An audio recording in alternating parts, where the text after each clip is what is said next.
बिहार विधानसभा चुनाव के पहले चरण की नामांकन वापसी प्रक्रिया पूरी हो गई है। नमस्कार, राम राम साहब, मैं रेणुका चौधरी और आप देख रहे हैं द इंडिया मूव्स। बिहार में चुनावी रण शुरू हो चुका है। पहले चरण की लड़ाई में अब रहस्य, रोमांच, सियासी उठापटक अपने चरम पर है। 6 नवंबर को होने वाले पहले चरण के मतदान से पहले राजनीतिक गलियारों में सरगर्मी तेज भी हो गई है। इस चरण में 18 जिलों की 121 विधानसभा सीटों पर वोट डाले जाएंगे, जिसके लिए नामांकन प्रक्रिया 10 से 17 अक्टूबर तक चली। वहीं 18 अक्टूबर को नामांकन की जांच हुई और 20 अक्टूबर तक नाम वापसी की प्रक्रिया भी पूरी हो गई है।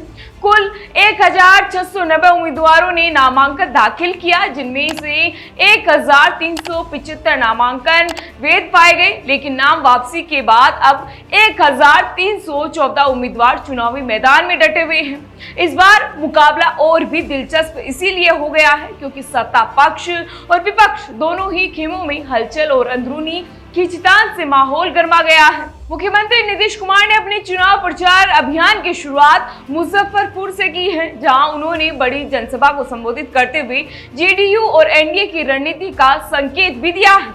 इससे पहले वे सयाय रंजन और बहादुरपुर से 2 अन्य नेताओं के नामांकन के समय भी कार्यकर्ताओं में जोश भरते नजर आए थे। जेडीयू अब पूरी ताकत के साथ मैदान में उतर चुकी है और नीतीश कुमार की सक्रियता ने एनडीए के आत्मविश्वास को और भी मजबूत कर दिया है।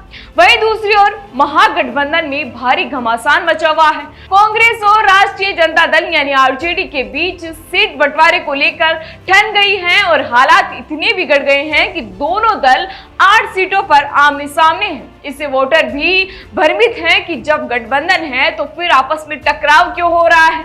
इस बीच जेएमएम ने महागठबंधन से खुद को अलग कर लिया है और आरजेडी पर राजनीतिक चालबाजी का आरोप भी लगाया है।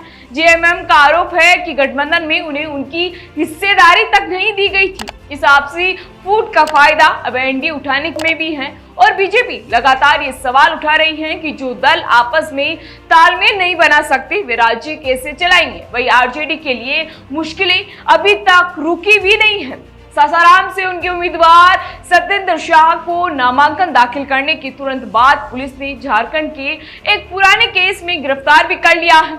यह गिरफ्तारी न केवल आरजेडी की तैयारियों को बड़ा झटका है, बल्कि सासाराम की सीट पर समीकरण भी पलट गई है। अब जब चुनाव प्रचार अपने चरम पर है और मतदान की तारीख नजदीक है, तब यह देखना होगा कि सियासी गठजोड़ की यह खींचतान और नेताओं की सक्रियता आखिर 14 नवंबर को आने वाले नतीजों में किसे फायदा पहुंचाती है और किसे नुकसान पहुंचाती है।